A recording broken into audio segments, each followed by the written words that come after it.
Hi guys, how we doing? Welcome to 3 Hammers podcast. Very special podcast this week for two reasons. First of all, it is our 25th podcast.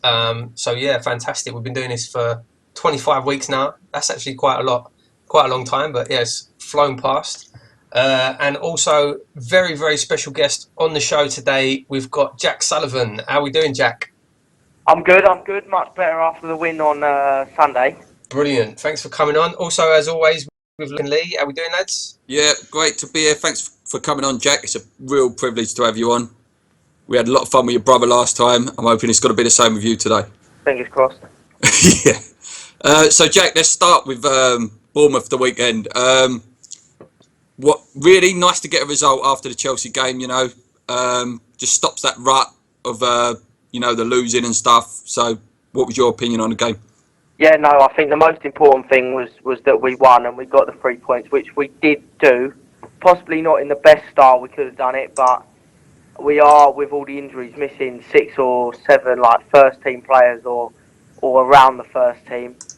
So even though it was hard and it was like we didn't play as attacking and as free flowing as I know a lot of the fans would like, it was the 3 points that really mattered, which we got. And obviously Antonio to score is fantastic for him and fantastic for the confidence of the whole team. Yeah, it's brilliant, mate. I've got to say, I'm really impressed with the left back that your dad's brought in Sakho. I think he's an absolute animal for that. Yeah. No, I have to say, to be honest, I didn't know much about him, and Tony Henry found him, picked him up, who's head of recruitment, and sent him through to Dad and Bilic. And I tell you what, I think you could have a few problems at left back because you've got to try and keep Cresswell and him happy. And if he keeps going, there's serious competition there. Yeah, 100%. I mean, he's only 22 as well, I think. So, personally, in my opinion, I think he could go on to be better than Cresswell. So that's going to be interesting to see who gets that first team spot. Yeah, no, of course. I think it's really important that we have competition in the squad and things like that. And it keeps both of them on their toes, and they know every week they're not just going to roll into the team. Possibly we didn't have that last year, which we have this year, which is fantastic. Yeah. I mean, not just last year. I can't remember a time when we've had, when everyone's fit, such good competition in our squad. I mean, every position really. Minus the sort of obvious ones, there's sort of no guarantee starter every week, I don't think. So it's good to see. No, that's bang on. What's your opinions on tomorrow then? Not tomorrow, Thursday for Astra. Hopefully we can get through. I think group stage is a minimum really target, isn't it? I think, we'd all love to go through the group stage. We hope it doesn't affect our league form too much, which I'm sure it won't. We've got, as you've all said, we've got much better depth this year. Sadly, we've got eight injuries or something crazy like that. And if we had that 2 years ago, we had that last year, we had that the year before, that would have had a serious effect on our team. And to be fair, we still be able to field quite a reasonably strong team. But no, obviously we want to win. I went to Romania. They're a decent little outfit, but I can't see why we can't beat them at Upton Park. I always find the away legs much harder than the home leg whenever I've gone to an away leg. So I can't see why we can't get the job done and go to the group stage. Yeah. I think it's another, much like Sunday, it's another match where, performance is less important, just get the win. We don't even need to win, do we? We just need to need to go. We just need to draw. Yeah. But I think we will win. I've got to say, Jack, it will be a challenge at Upton Park, though, because we're at the London Stadium now. Is that what I said? Yeah.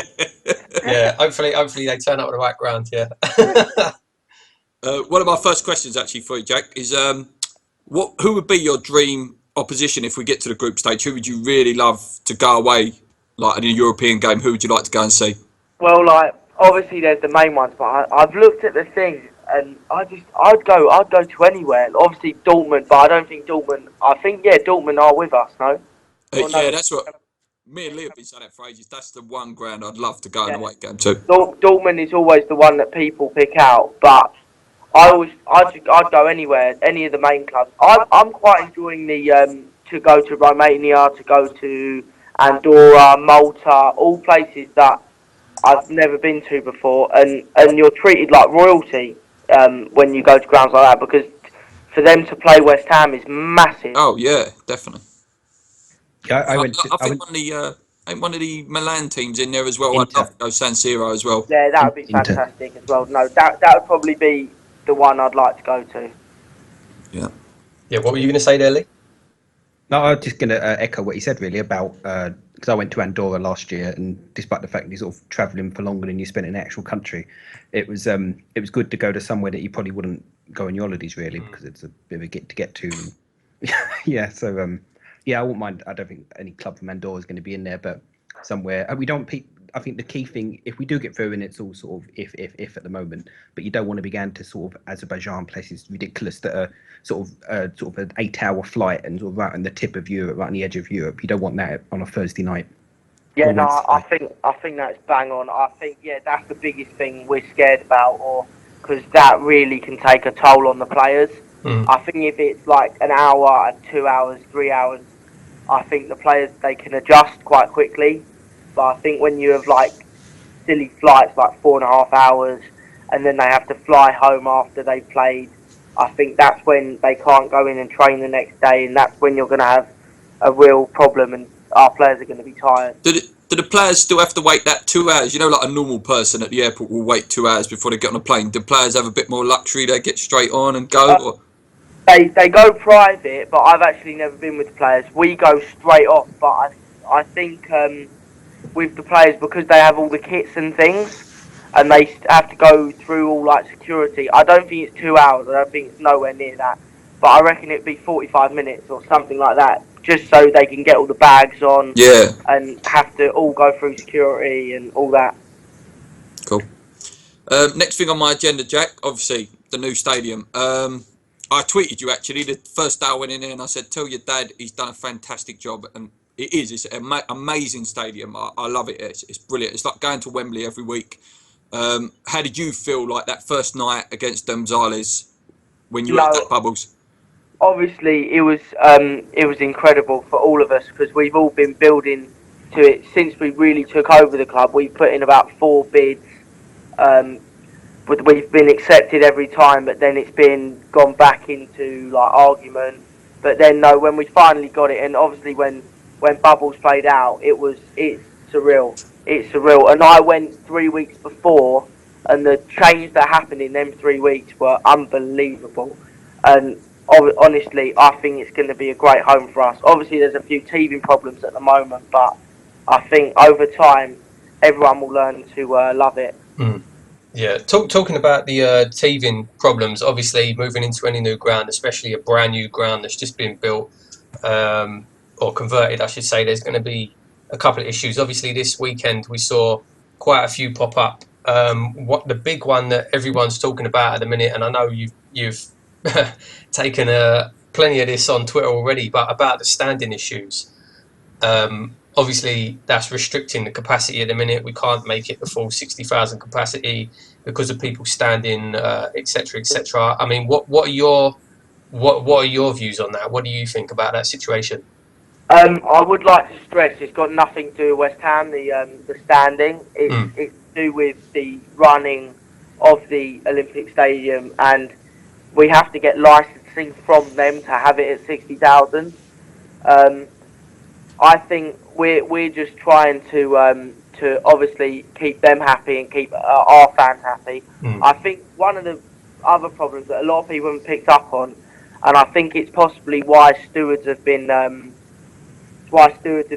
speaking to people, is because people have upgraded and downgraded. I'm sure you three probably have done that. You've had a season ticket last year. You went to the reservation centre and you either went up a band or you went down a band. And I think with that, you've got a mixture of people now. So when people used to sit in band 3 and they moved up to band 2 or band 1, that they're used to standing up, but the people in band 1 possibly aren't, and especially with elderly people. But Mm. I think it just take time for everything to settle down, and I'm sure, and I'm sure it will. I think Twitter is not great because I think it can blow things out of proportion, and you hear a lot, and then it's like a run-on effect as such. But I do think it will settle down, and I do think eventually we'll get our 60,000. But it has been something that we've been working really hard on with the runners of the stadium. Yeah. It's something that we've struggled with, and they've been very, very hard recently with everything that we've done. I think that is a good point, and that is worth stressing. You know, the fact that is a good point that most people wouldn't even think of, that it's not actually down to the club; it's down to the stadium operator. But then, as you say about people moving bands, and obviously, you know, at Upton Park, Trevor Brooking-Lowen, that was standing. Trevor Brooking-Lowen was standing next to the away fans. Bobby Moorlower was standing. You know, basically behind the goals was always standing. And like you say, now people have had to sort of move into different places. Do you not think, though, that more could have been done in the transition with the stadium to basically make people more aware of, you know, how it was going to go and how it would definitely be all seating, or, you know? I would say, like, we had a big team, and we took over like 3 or 4 people from Arsenal that dealt with their move. And their move, you'd say, was relatively successful. It was successful. And he learned from all the mistakes that Arsenal did. And I think, obviously, you're going to have problems, and it is a problem. And maybe in hindsight, we could have done more. But it's just something you don't really think about at the time when you're doing it. You don't think, it's not a question you'd ask. Are you thinking about standing? Are you thinking about doing anything like that? And I think the only way to do something like that is to have a section of the thing that's like a standing, but you're not allowed to say standing yet, but you do some sort of thing. But it's difficult, and we've all struggled with it. But as I said, I'm sure it will settle down over the next few weeks, and I hope it does.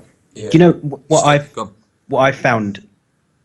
I've been gobsmacked at, really, as you talked about Twitter, and it's not the best place, but the way people have just turned on each other on there. I mean, just the slightest sort of, I mean, it is a big issue for a lot of people, obviously, either whichever side of the fence you sit on, whether you're a stander or a sitter, but just how nasty people get talking about to each other, to like fellow West Ham fans. And you need to remember that we're all there for the same purpose, essentially, and that's to watch the game. And obviously people enjoy it in new ways, but people have just, it sort of brought out a really nasty streak in people, I thought. And as you say, Twitter's not great for sort of getting a point across. You only get, 60 odd characters to do that, and things can be misinterpreted and what have you. But it's just been quite not very nice to read and follow, actually. No, you're bang on. I think it's something that, especially in a time like this where it should be a happy time, we all need to stick together. And obviously everything's not going to move as swiftly as what we'd like, and we're going to hit a few bumps. That's why you plan, and that's why all things always don't go to plan. But I think it's really important that we all stick together, and we're all there for the football. We're all there to watch West Ham, and it's just not time for everyone to turn on each other. No, I think overall, definitely, I do think the overall impression from the majority, from 99% of fans, is there is a fantastic stadium, because it is, it is a fantastic stadium. And I think even the most cynical away fan, I mean, you saw the Bournemouth fans, and they was all taking selfies and things when they were there. Even the most cynical away fan who's had all the stuff to say about binoculars will walk up them steps for the first time and go, "Wow!" Yeah, because it takes your breath away. It's like going to a performance or something. Like you walk out and it's like, whoa, like a Gladiators arena or something. It's incredible, the size of it. Yeah, no. When I went for the first time, and this was like 3 years ago, I was quite sceptical. But then, obviously, when you walk out onto the and just into like the bowl where everyone, where all the seats are, it is just incredible. And the Bournemouth directors, and when we were with them, and all of our directors and everyone, I think everyone's a bit sceptical because obviously it was the Olympic Stadium, but the conversion we've done has been incredible. It really has. Yeah, I think the Bournemouth fans sort of made it as well. Like, I can't wait for the first London derby there. Like, that's when you'll real test them for how the atmosphere is going to be. Like, Bournemouth did okay, but in due respect, like, you need Tottenham there, you need a Man United there, and I think the place will just be like a cauldron of noise. I really do. Yeah, no, I hope so. The noise does stay in. It is good, and people are scared about the atmosphere. And I think as time goes on, people will become more used to it, and people will become more brave to stand up and start singing. Yeah, I think it's like you say with the transition. I think people are sitting next to new people. So like some of these people have been sitting next to each other for 20 odd years, so they had their little singing pockets. And I think it's just about developing them again, which, like you say, will take time. That's bang on. Yeah. Moving on then. So you said, like, I'm gonna touch on it, Jack, because you get it a lot, and I do feel for you. Like the negative fan views, like that you get about transfers, the stadium. Like, how do you feel about all that? Like, how do you deal with that at such a young age? When I first started my Twitter, I struggled with it, but I was about 12 at the time. And obviously I struggled with it. It's not nice to get a lot of hate and stuff, but the thing is I can see the fans' frustration, like, bang on. But what I would say is, if they're frustrated, think how my dad's feeling, think how I'm feeling, because we're the ones in the hot seat. We're the ones, or I'm not, but he is. He's running around all day trying to find the players that we need to sign. And everyone can say, go do this, go do that, but it's very easy to say it and much harder to do it. And they don't always know the truth behind the deal and the truth behind what's actually happening. Yeah, none of us know the ins and out of how a transfer goes. We're not football agents. I'm not a football chairman. I'm sure there's so many hurdles that your dad has to go over before that actually signs the line. You know what I mean? Yeah, no. We've had a lot of clubs accept our bids this year, but not so many players that were willing to come. Why do you think that is, Jack? Do you think that was maybe a case of reaching too high? Going for players that maybe we're not quite on that level yet. To be honest, but we wanted a goal scorer, and we believe we've got one in AU. We believe that. Obviously, he's got injured. It's not great. Carroll is another one that could be, but no, we reached high, and if we pulled one of them off, you all would have gone, that's fantastic. But possibly our biggest problem was we told all of you, and I think that was the big error. And obviously we're trying to be very at one with the fans, but possibly that was the biggest reason. But as I've got nothing really to do with it. It's my dad that does the interviews. I don't. I just tweet about the news. But yeah, I think that was possibly an error. But the reason they won't come is a lot of them want Champions League football. And for a team like us, obviously they can see we're moving in the right direction. But a player that's in his prime, that's banging in goals, he thinks a Champions League club is going to come after him. Yeah, you only have to look at like Lacazette. I assume like everyone knows. That one there sounds like like him. He's just banging in goals for fun. Implying they're probably towards Bacca. Obviously, it was all. We were after Carlos Bacca. Sounded like things were agreed, but then he said no. I want to hold on for Champions League football. Doesn't look like that's going to happen for him. Although he did score an hat-trick for Milan the other day. If you look at them as well, like a lot of them have kids. A lot of them are very happy in Milan. Like Bacca's an example. Bacca, you think he's living in Milan? He's on 120 grand a week. He's 29. Like, if you're him, why do you really want to move? Oh, sure. I mean, we spoke about that exact same thing on this podcast a couple of weeks ago, and we said the same thing. Where would you rather be? Would you rather be in Milan or Stratford? No, we said it about Carlos though, didn't we? Because I think that's right. Yeah. Your dad come out a few weeks ago, didn't he? He said he offered Tevez like 150 grand a week. Yeah. And why would he want to come? Like, he's living on Argentina with his family. He's got no reason. He owes nothing to West Ham. Well, I think that's possibly true. But yeah, no, that has been the problem. Is a lot of them either want Champions League football or they're very happy where they are. With the injury to Carroll now, obviously, and IU, is your dad still sort of flirting with the idea of getting a striker in though?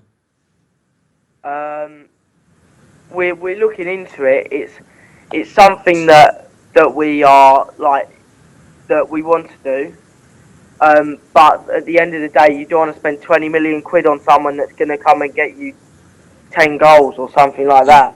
Because I see a lot of people. Sorry, go on, Jack. Go on. Yeah, no, the market's gone mad, and it's taking a view that if you can't get what is out there, is it better to hang on until January? Is it better to hang on till next summer and then go again instead of having someone on 90 grand a week who you can't move and who's cost you an absolute fortune?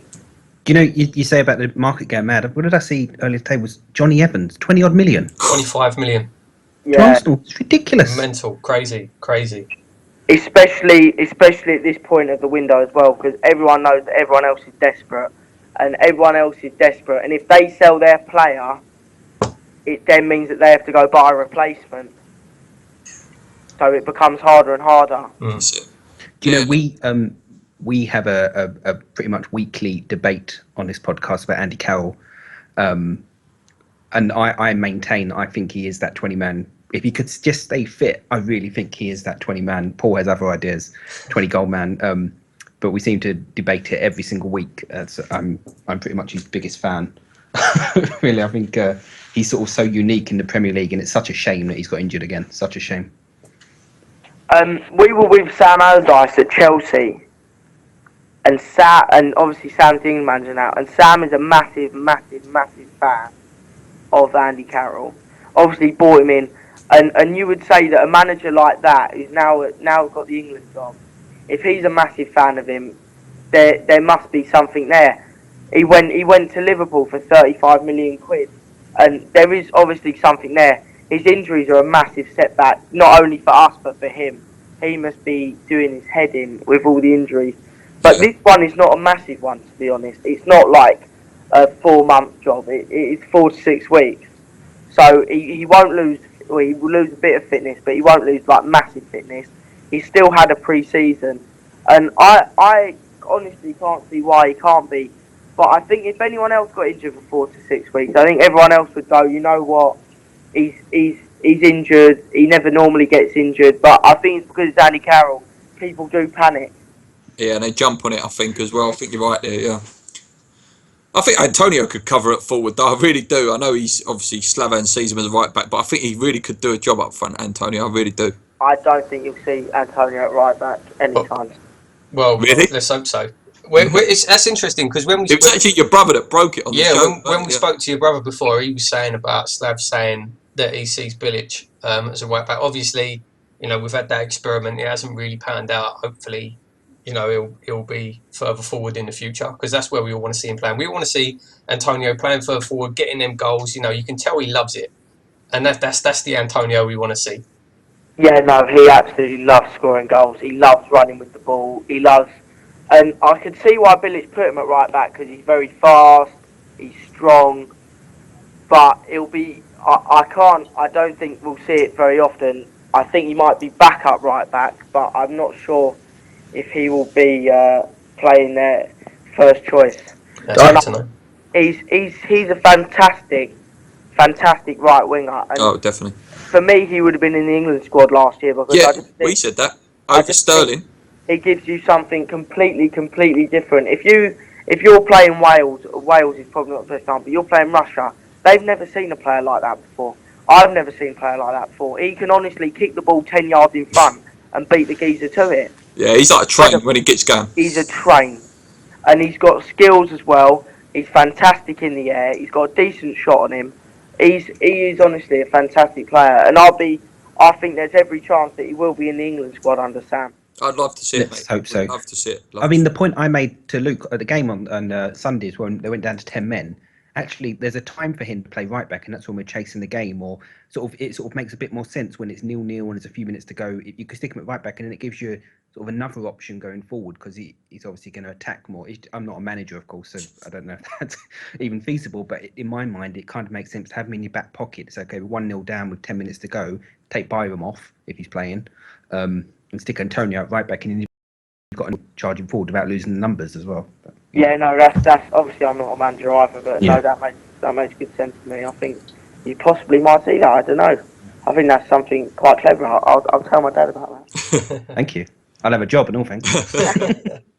Yeah, I've got to say as well, it's a shame that he's injured at the moment, but I've been really impressed with Feghouli as well. That's another great transfer you've pulled off. He is a real tricky little player. I like him a lot.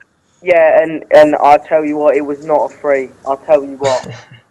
That was expensive, most Yeah? expensive free. Was But it massive obviously, signing on fee or something? yeah, massive. Yeah. But obviously, people see it as a free. He should be a fantastic player, and he was a fantastic player at Valencia. He went a little bit off the boil towards the end because they knew he wasn't going to sign, and then they sort of like locked him out of the team, and like they just didn't play him. So towards the end, he was great. He's a professional as well. He wants to do well. He came back to training a few days early to get fit, and it is a shame he's injured, but it's only a small one. And I have no idea how Bilic is going to fit everyone in. Oh, No, mate. we've had that discussion in here, Yeah. but Feghouli seems very grounded as well. I was reading an interview, put it out on Twitter. He did, I think it was with the Guardian or one of the broadsheets, and he's very religious, very grounded. It's good to have players like that in your team. That good to have a good mixture of sort of more wacky, doing the Macarena when you score, Antonio, versus I thought someone. Cantor played really well on Sunday as well, actually. He seems to be getting fitter as the games go on. Yeah, no, I think that's bang on. I think he started off a bit. He wasn't the best performance he's ever played at Chelsea, but he's really come on leaps and bounds. In Romania, he was better, and then as the game went on Sunday, he really came into his own, and it was an absolutely fantastic ball. I think he was one of our best players on Sunday. Brilliant. I really do. I thought he was fantastic. He was quite a bit of stick. I don't really understand that. Lee was saying as well. But no, I thought he had a great game. And as you say, people need to remember, this is his first. Well, it's not his first time in England, but it's his first time playing in the Premier. It's his first time playing for West Ham. He's going to need to settle in, and as his fitness comes on and he gets more used to the team, I think he's going to be a good player for us. I really do. Yeah, no, he really grew into it. I thought as the game went on, and no, I thought he was pretty good as well. We had lots of good players on Sunday. I keep forgetting this is Saturday or Sunday. It's Sunday. And what you have to say as well is he played in Romania as well. So you had people like fresh, like Kayute was fresh, the left back was fresh, and to play 90 minutes in there and then to play on Sunday and look as sharp as he did and to still be going in 90 minutes is really, really good. Yeah, definitely. Just one more point on the transfers. Probably the best two bits of business that your dad has done over the summer is obviously Manuel Lanzini is a permanent, and so far you've kept Dimitri. I think that's the most crucial thing we had to do this summer. Yeah, no, I think, well, obviously you wanted to add to the squad, and Bilic is very happy with it, but obviously keeping Pyatt was massive. I'm pretty sure he will. I can't see him going anywhere now. Has there been any bids? Obviously, I know you can't go into detail, but has there been any bid? Not naming clubs, obviously. Not really, if the truth was known. Cool. But I think we put out a pretty strong thing to everyone, and we were a bit like. He seems really happy as well. He's happy. He's got kids here, but we said to every agent, everyone who was sniffing, we went, he's not going anywhere.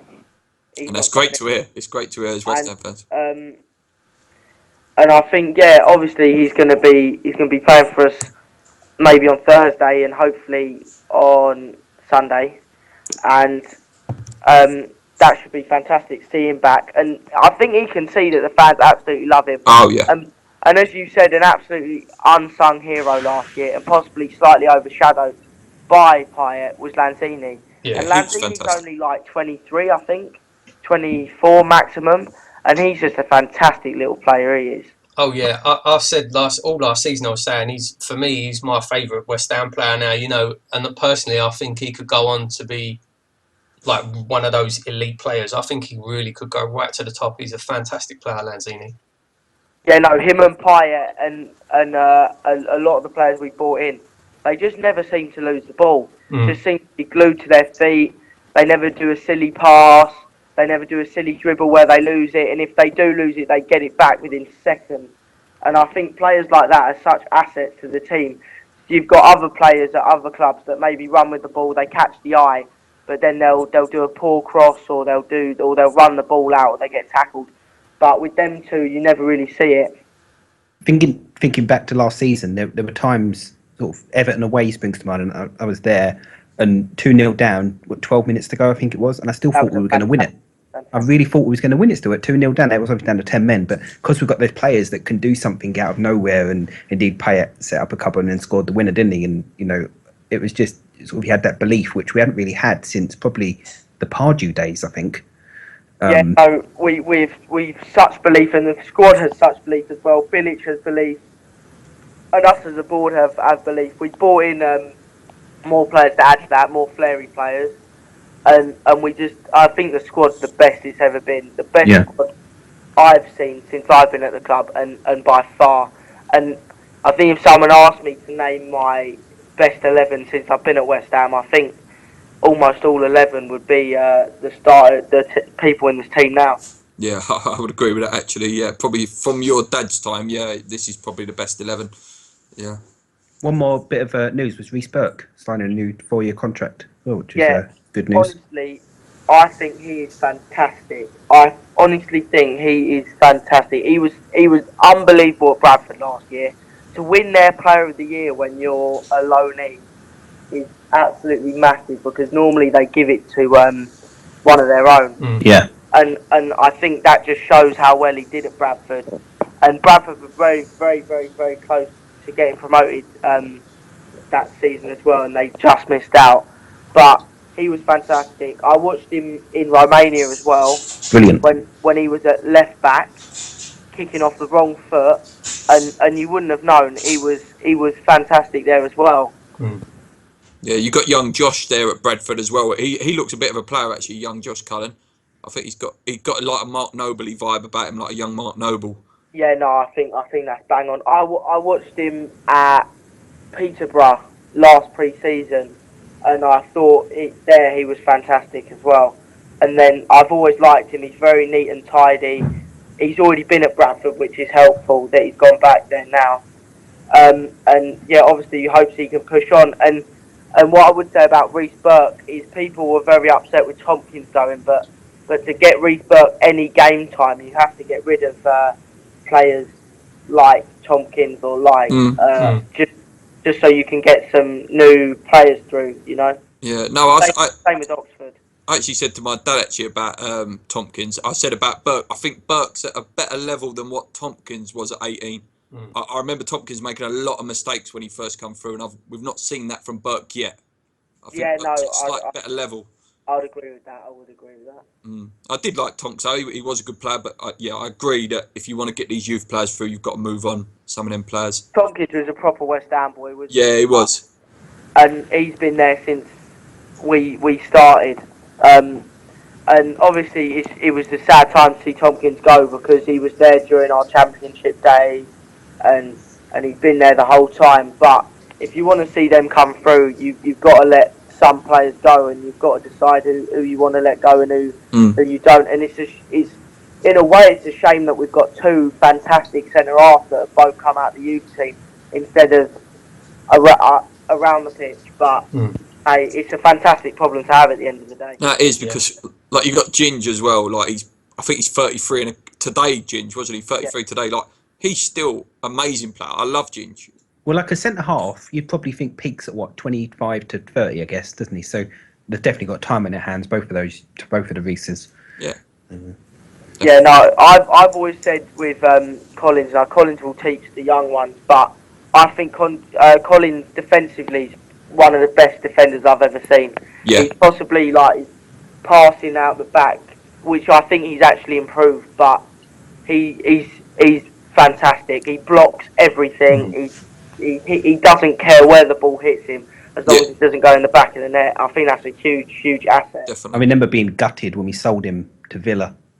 Must be about 10 years now, wasn't it? I guess probably more than that actually. Yeah, and that was a sad day. But no, he is a good player. Like him next to Reed or him next to Bonner is brilliant, because you've got the pretty ball players in Bonner and Reed, and then like you say, you need that big geezer who ain't scared to put his head in right where the boots are going. Yeah, no, you bang on. Yeah. That being said, Winston Reed's block on Sunday was outstanding. Very good, yeah. Very good block. Yeah, Reed's another one that's an absolute beast, and so's Ogbonna, to be fair. I think you definitely need that centre half. I think you need a defender that's not frightened of being hit. He's not frightened of getting a ball or getting a boot, and being very, very strong, which all three of them are, to be fair. Yeah. Okay. Can I ask Jack about Sakho? Do we know when he's going to be back? And If he's going to be back. If he's going to be back, yeah. Sakho should be back for West Brom, I think. It's around there. Okay. So is that sort of water under the bridge with Sakho?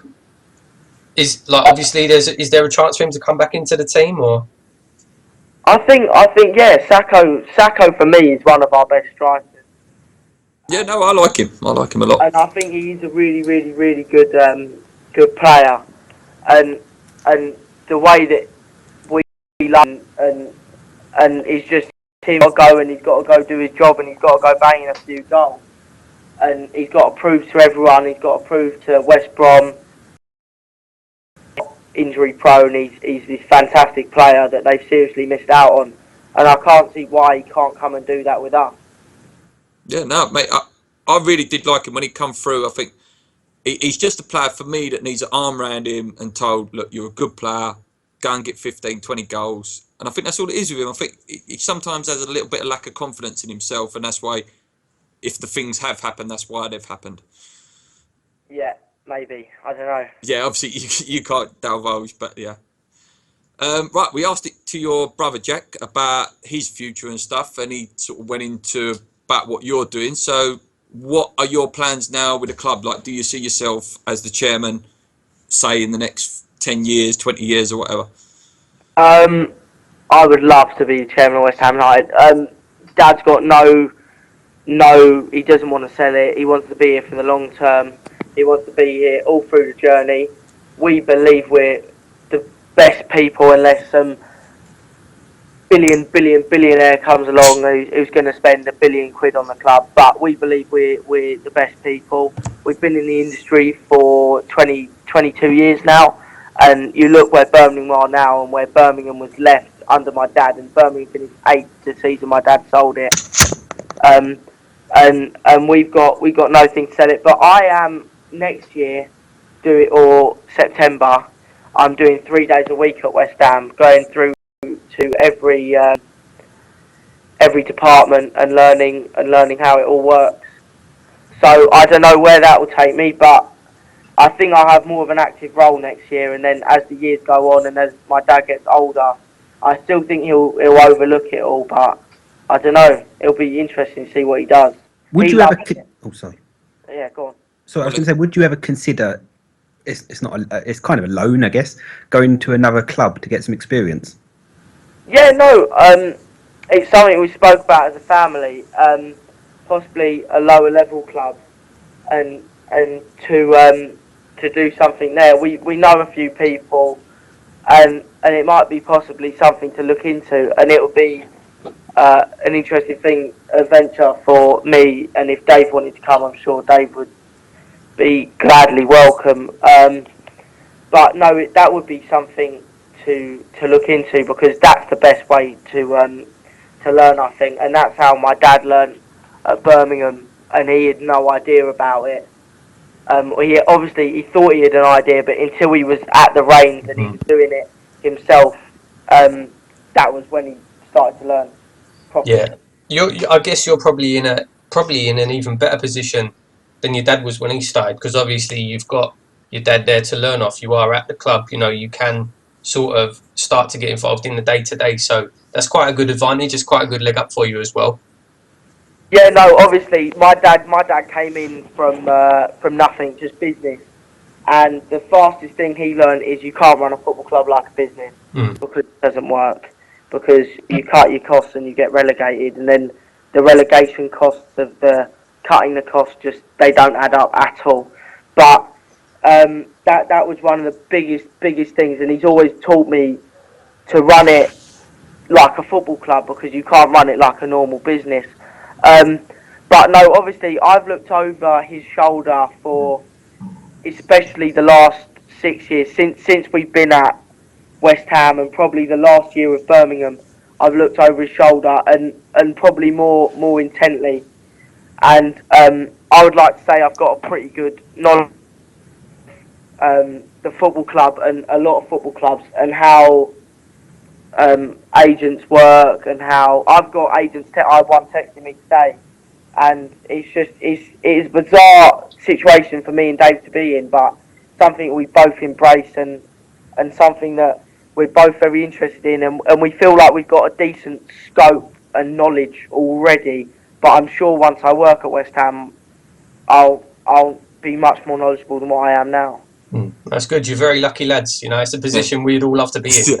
I actually think it's real good of your dad. Like, I know if I was chairman of West Ham, I'd find it very hard to hold myself back and not treat it like Championship manager. You know, like, oh, I'll go and buy 100 million this, 100 million that. I think it's very hard for your dad and David Gold to stay firm, because I think anyone would love to buy success for their club, and I think they've done very well to keep it and build it steady. I think that is probably the best way of doing it. You see QPR. QPR are probably quite a good example. They threw money at yeah, and he's a big West Ham fan, that guy as well, Tony Fernandes. They threw money at the club, and to be honest, when you look at who they bought, they didn't buy very well, and it's something very, very easy to do. Like, we could go out tomorrow and spend 30 million quid. Would it improve our squad? It depends who you buy. You know what I mean? You could go buy a striker who could be an absolute dud, but obviously with experience, you learn and you get better players. And my dad started with Birmingham in League One, I think, and I think at least at that level you're not spending 30 million quid. You're spending less, especially 20 years ago. But obviously he made a few mistakes with transfers, but it's all a learning experience. Yeah. Can I ask about obviously it's joint ownership with David Gold. What's their relationship like? Do they sort of meet daily, weekly? Do you know about that side of it? They meet at match days, and they have a board meeting with the rest of the board. David Gold is like older now, and my dad he lets my dad pretty much get on with the football side of things, like, and he does more of the PR. That's clear on Twitter. Yeah. No, it's very, very interesting actually to learn all this sort of stuff. But I will say your dad is very good actually at plucking those little gems out though. You know, like your Lanzinis, even your Sakhos was like very, very cheap. And I'm hoping that Caleri's going to be that next gem that he's plucked out, you know. That's an interesting one, actually. Why you mentioned Caleri, I did read, I don't know if you can know this or can confirm this, but is there no option to buy on Caleri? No, there's not. But the owner of the football club that owns him, they are West Ham fans. That is true, and the agent has done a lot of business with my dad before. So I think there possibly is a deal to be done, unless he gets 35 goals, and then he'll probably be going to Barcelona. Yeah, I know. I did see that Barcelona were sniffing around him. Yeah, I did see that Barcelona were sniffing around him. Just need to stop playing him. If he gets to 20 goals, stop playing him. Yeah, stop playing him. 20. But it's the same thing with like everything, and people worry about things like that. And Lanzini was a great one, and he was one that we got an option with, and we were very lucky to get an option. But the bottom line is Andy Carroll we never had an option on. He fell in love with the club, he loved it, and he stayed for the long term. Alex Song is another one who we loaned, and he fell in love with it, and he obviously came back, and it didn't work out as well in the second season. But I think it's something that we worry about at the time, because until we want him and he wants to either stay or doesn't want to, it's all a bit irrelevant, if you know what I mean. Okay, right. So moving on, Jack, we'll go on to some of the questions that we've had in for you on Twitter. Some are fun, some are a little bit serious, but I've tried to mix it up as best as I can. All right. Okay, Andrew Smith says, I keep seeing a lot of non-West Ham fans coming out saying they have season tickets at West Ham now because they're cheap, etc. Do the club see this as an issue? And if so, will there be a plan in place to ensure these tickets go to West Ham fans in the future? I think you're always going to get a percentage that aren't. Obviously, we moved to a much bigger stadium and there's a waiting list. But I think the most important thing is we try and this is my own personal view, is we try and convert these people into West Ham fans.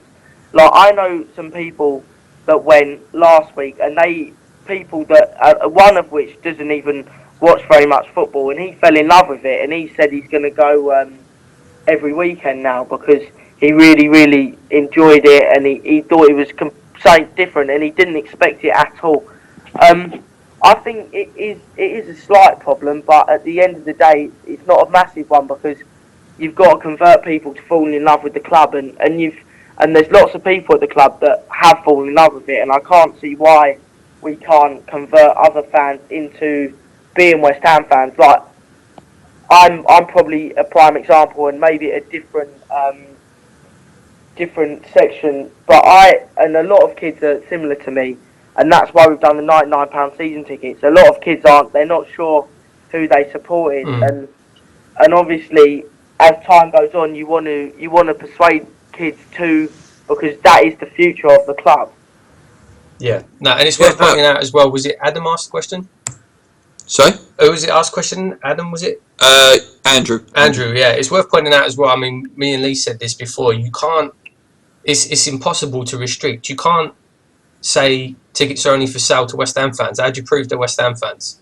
That is so true. Yeah, it's not something you can do. It would be impossible to actually do anyway. But no, I agree. I agree with what Jack's saying there. You know, you need to try and convert these people into West Ham fans. Yeah, I agree with that. We had the founders thing as well, and you would hope that if they could invite 3 friends, the 3 friends they would invite would be West Ham people. So, but obviously, if you have a waiting list, how do you say are you a West Ham fan or not? Because they're not going to go no. Well, how do you prove it as well? Yeah, exactly. How do you prove you're a West Ham fan? I find the whole thing bizarre because I can think of nothing worse than going to sit over Arsenal. Yeah, no, I think that is true. If someone offered me a season ticket at Spurs, I'd turn it down. That's good to know. No, I know a guy I work with actually. He's got 2 kids, and he is a Spurs fan. But his kids have got tickets at West Ham, and like you say, they're gradually converting. They're coming home now, Dad, and saying, "Oh, Dad, can I have the new West Ham shirt rather than can I have the Spurs shirt?" That's what we want to wear. Yeah. So that plan, I do understand that plan. Yeah. I'm not sure whether you answer this one because you have to pick your best. But it says, Jake Jestico, what is your strongest 11 when everyone's fit? Adrian in goal, just pinched it off Randolph. I think the left back thing is a serious dilemma, and I'm not sure who I would pick. I might go for Cresswell at the moment just because I've only seen 2 games of Arthur, and I just think that in 2 games you don't see enough of the player. Yeah, it needs to be consistent over like a 10-20 game period. Yeah, obviously, and I think Cresswell seriously improved when he first came to club and as he went on. And then the back 2 is Winston Reid and Ogbonna, and then Sam Byram. Then possibly it's very difficult in midfield. Kayute definitely. Definitely. And then Nordvide and Noble. I've not probably seen enough of Nordvide, but Nordvide was a fantastic player to bring in. He was the captain of Mönchengladbach Champions League side. Lovely pass for the ball. Yeah. Xabi Alonso-esque with the passing. He's fantastic and technically very good. So that one is a difficult one, but I'd probably go with Noble just because I've not seen enough of Nordvide. And then I would then say AU up front,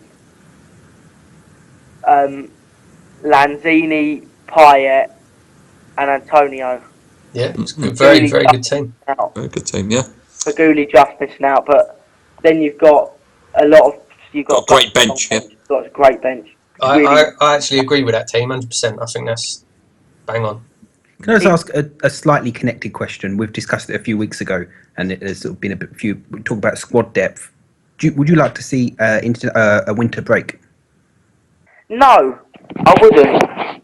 I just think like the football period at Christmas is the best period for me. It's exactly what we said. We've got football like 3 times a week. I think it's great that we're not like all the other countries. And I honestly think our league is the best league in the world. I think if you got every single player from every single division and averaged it out, I think we would have the best player in every position. But I think no, we're different, and it's worked for us. But then I'm probably not the best person to be asking. It's probably better to ask. Yeah. No, I wouldn't want it, to be honest. When the fixtures come out, the first fixture I look for is that Boxing Day fixture. It's like, is it at home? Like, I love that Boxing Day fixture. It's brilliant. It's got a lovely atmosphere when you go. New Year's Day as well. Yeah, New Year's Day, yeah. This question is from a friend of yours, ex-West Ham employee. He said to ask you, can you confirm that Kouyaté was carrying an injury and shouldn't play in Europe on Thursday? You should see all the DMs he DM'd me about this. It's not 100% true. Kouyaté did get a knock, but he said he wanted to play. He didn't have to play, so X was sort of right. Sort of right. Do you know? He did have a knock, and he said that he wanted to play on, and obviously he had a great game on Sunday. So X, yeah, I suppose X is right. You should see all the DMs. Honestly, it's a joke. He was like, "Please announce it." Everyone's saying I'm wrong. He said, try and get him to announce it on your podcast this week. But no, so yeah, he did have a knock that he couldn't. He could have said, "You know what, lads, I want to leave it a week." But no, he played on. He played for it. Yeah. This is from Callum. He says, from behind the scenes, can you describe changes at the club since your dad and Mr. Gold have taken over? So what sort of major changes behind the scenes that we don't see have gone on? Tony Henry's been employed, who is head of recruitment, and he's done a fantastic job. He's been there like the last 2 years. Is he the guy from Everton? Is that the guy we got from Everton? Yeah. Yeah. But he wasn't at Everton at the time, but he had worked previously at Everton, and he's done a really, really good job. He's taken a slight load off my dad, and it's good to get his judgment as well, as long as and another scout judgment, and then you can like average it if that makes sense. Mm-hmm. But no, he's been employed, someone who everyone gets on with, and he's likeable. Angus and a lot of people like that from Arsenal have come. So they've come, and they've obviously done very well with the move, and they've helped us get bigger sponsorships, which they have done. And the biggest one, and probably the most saddest, is Tony Carr left, and we got Terry Wesley in. Yeah. Same guy. He says, who is your current favourite player? Obviously a hard question for yourself, someone involved with the club. My favourite player is whoever scores the goals. But honestly, I think, and I won't do the obvious one is Pyatt, but I think, honestly, Antonio. I think he's got great spirit. He seems like a great guy. He's likeable. And he's an absolute beast. It's so exciting to watch. Mm-hmm. Yeah, I'm a big fan of Cech, actually. I think Cech is a great player. He's another one, an absolute beast. Yeah, he was my outside bet for Player of the Year last year. I think he was absolutely fantastic when he plays. He's very consistent as well. He's very, very consistent. Yeah. Pierce Dindale from Twitter.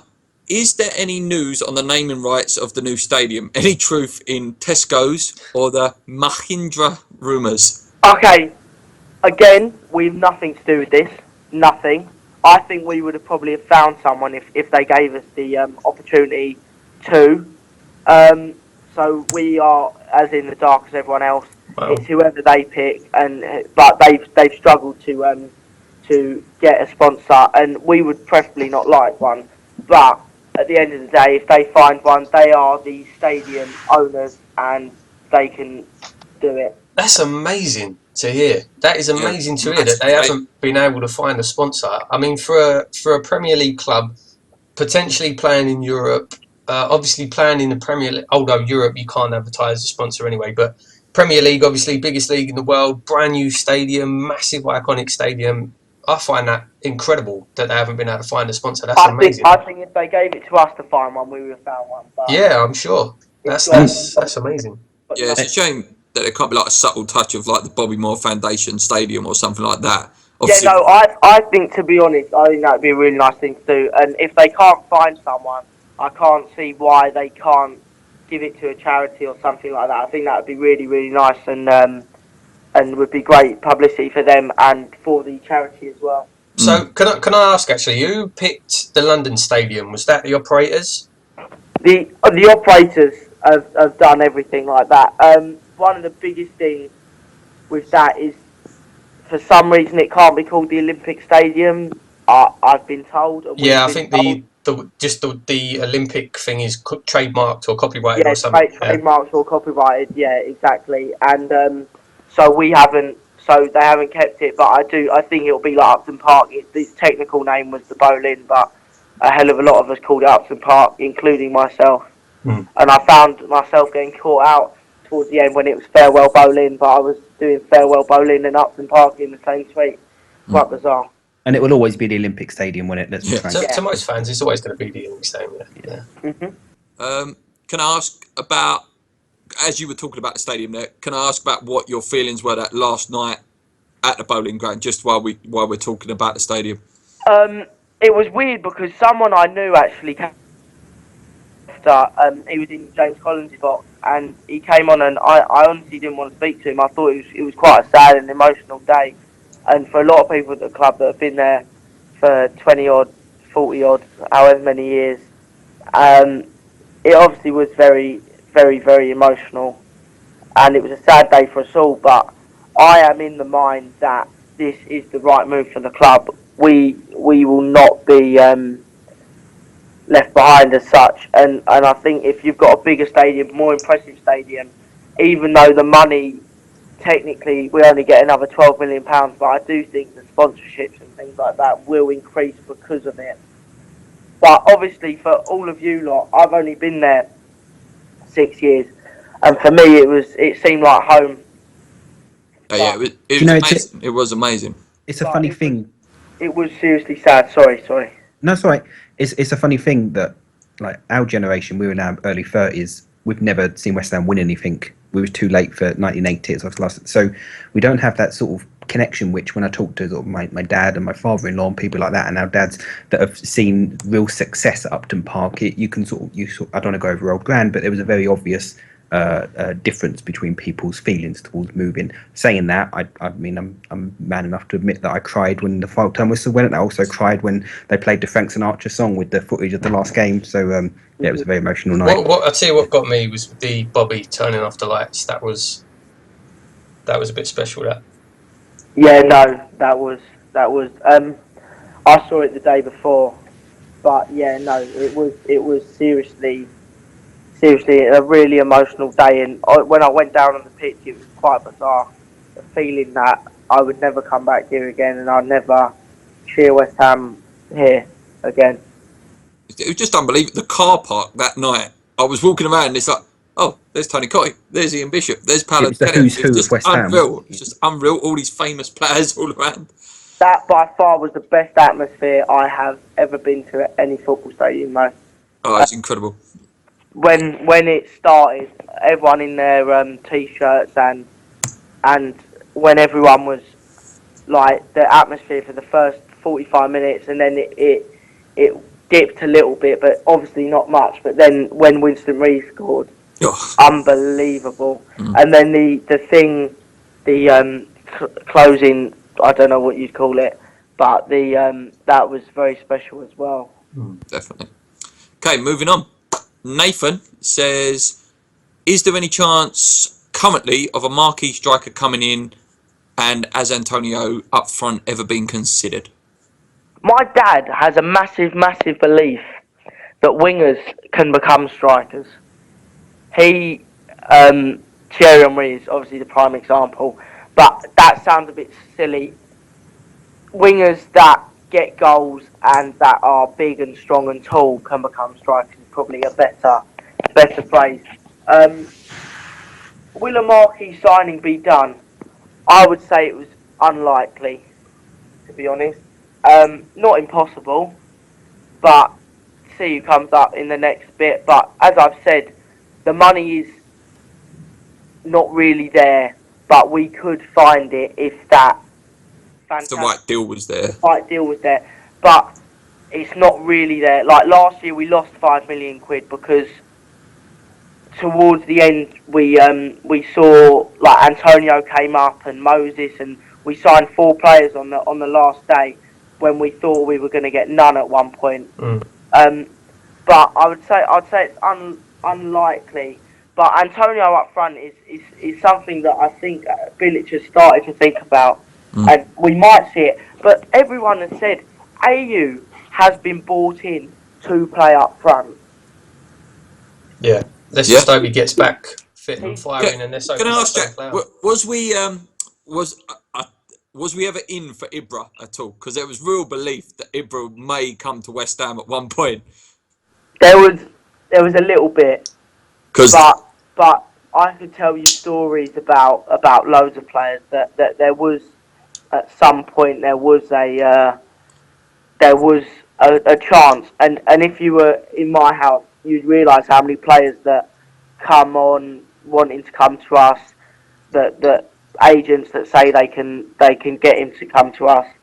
But I think the money he went to Man United for was vast, and we couldn't match. Yeah, he's on ridiculous money.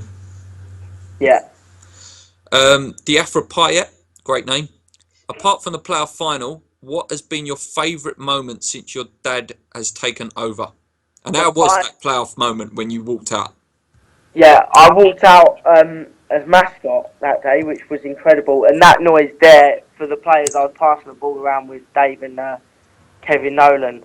And that, when we were passing the ball about, that was incredible. And obviously when that goal went in, just everything that we've all been waiting for, and the money and the passion and the thing and the Olympic Stadium move and everything like that was seriously important that we got promoted, and it was almost like a massive relief that we did that day. But I've got a few. The first time we won the bid for the Olympic Stadium, I was at home and I was watching Dad being interviewed, and that for me was a massive moment. So a lot of people wouldn't even count that as a massive moment, but for me and for the family, that was a massive moment. And obviously Man United, the final game, that was massive. Man United when we won 4-0 in the snow. Oh, that's brilliant. Was a great day. Spectre. Yeah, Spectre and Carlton Cole were the 2 goal scorers. But that was always my favourite game at Upton Park, but it changed obviously with the final game and just in the scenario.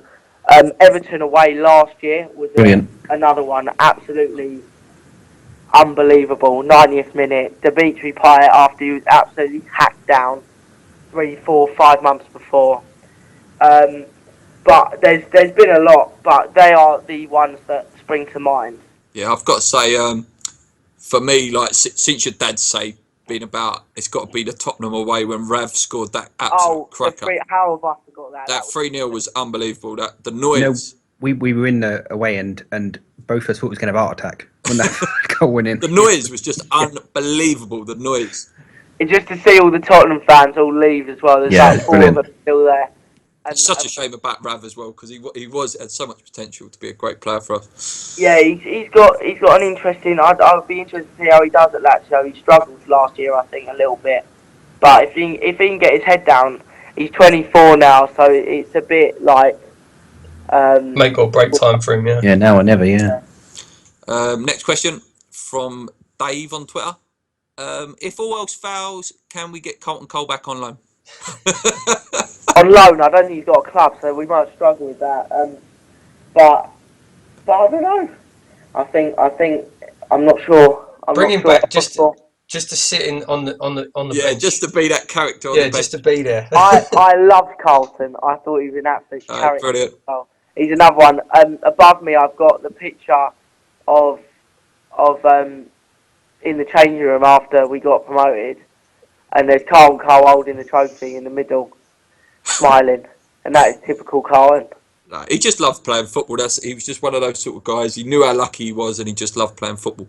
Yeah, no, I think you want a team like that. You want a team that want to be there. They don't see it as a job. They see it as a privilege. And he was one that did, and one that really, really enjoyed every minute. Yeah, that's what I love about Michail, actually. Where he's played at them lower leagues like Grays and places like that, he really has taken this Premier League opportunity and took it with both hands, and that's why he plays his art out every week, I think.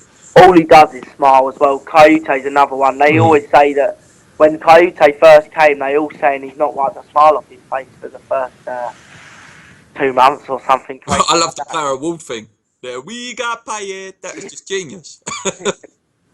But I think the team spirit at the moment, and this is going completely off track, but the whole thing is fantastic, and everyone's so happy. And there's a lot of respect for Bilic as well. You can tell he's got the respect, but he's also got the love as well. It goes very, very hand in hand. That. Yeah, no, of course, and I think that's the same with every good manager. Is having that fine balance. Next question.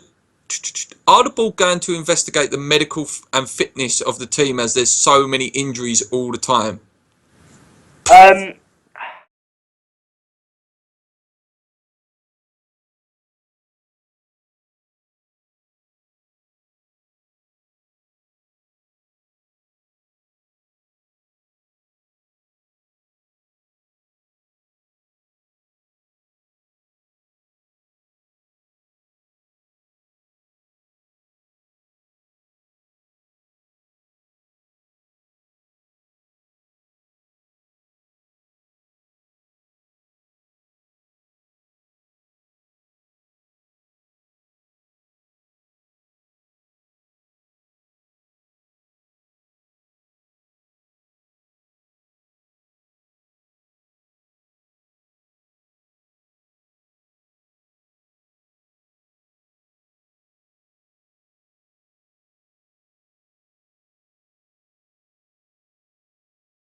First team players, because let's say like Randolph got injured or Spiegel or someone like that, you probably wouldn't notice it as much as if Payet got injured, for example. Yeah, and we've got that like record signing curse as well. Yeah, that did not. Dean Ashton, Craig Bellamy, so on and so on and so on. It's just happened for years. What was your? Can you? We're not allowed to swear on here because it goes on iTunes. But what was your dad's reaction when AU went off against Chelsea? Well, Dad hoped it wasn't too bad, but obviously when the email came through that it was 4 months, it wasn't the best reaction. I left him to it. Last question from Twitter is from a guy called Dave Sully Jr.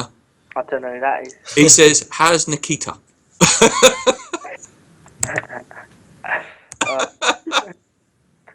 I'm sure you don't want to answer that one. When did he write that? I asked him, I said, can you send us a question for Jack, like make it funny? And he said, how's Nikita? See, it's a bit awkward now, but I'm not. He's blushing. Yeah, no comment. No comment. Anyway, we'll skip right over that. Okay, so Lee did this with your brother just to end the show, Jack. Quick fire round. Oh.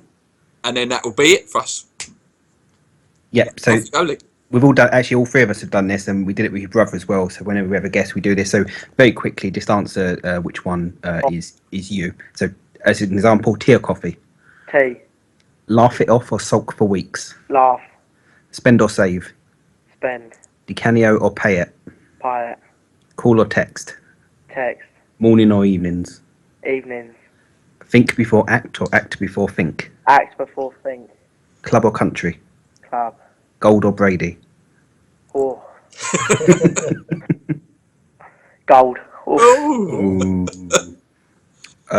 Bearded Slav or clean shaven? Beard. Slav. I love a beard. Looks like a psycho. Chinese or Indian? Chinese. FIFA or Pro Evo? FIFA. Clean or messy? Who? Clean or Messi? Clean. Messi or Ronaldo? Oh, Messi. Stay fit or pig out? Pig out. Everyone's favourite question. Have a dragon or be a dragon? Be a dragon. Change the past or see the future? See the future. Fly or be invisible? Or be invisible. And everyone's favourite follow-up question, what's the first thing you do when invisible? Oh. Listen, right? Everyone knows the answer to that, but no one wants to say it. Yeah, no one wants to say Very that. true. It's slightly out of date now, this one, but farewell Boleyn or hello Stratford? Hello, Stratford. Yeah. Actually, someone asked this on Twitter, but Hulk or Superman? Hulk. I think that's it. Yeah, that's the lot. Now everyone knows you a bit better. There you go. Thanks a lot, Jack, for coming on. I have to say, it's brilliant for a channel of our size. You know, we're only a very small channel, and it's just great to have you and your brother on. No worries. I'm always like to help everyone I can. Thanks for having me. I'd just like to say, like, things aren't perfect at the moment, but I do think it's important that we stick together. And if you look at the bigger picture, I think that the club is going in a hell of a right direction. And possibly everything we do is not going to be perfect, but I do think in the bigger picture, it has been fantastic since we've first come. Yeah. So just to jump in, another good bit of news I've just seen is Samuelson signed a new deal 40 minutes ago. There you go. Yeah. I missed the tweet. You're breaking news guy as well. Yep, so that's it for this week, guys. 25th podcast. I hope you enjoyed. I hope you enjoyed everything Jack's got to say. I think he's come across really well, actually. Him and his brother speak really well for the club, and they talk really well for such young guys. Paul, if you'd like to finish. Brilliant. Once again, thanks so much, Jack, for coming on. Really great to have you on the show. Make sure you check out all our other videos, previews, reviews. Please like this video if you like the content. Please make sure you hit that subscribe button. Follow us on Twitter, Facebook, Instagram. All links are up there. And we'll see you next time. Yeah. Come on, your irons. Hopefully next time we have your dad on if we can. That would be the offer to get your dad on one day. Not sure if he'd know how it works. Cheers, Jack. Come on, your irons. Let's go. Cheers.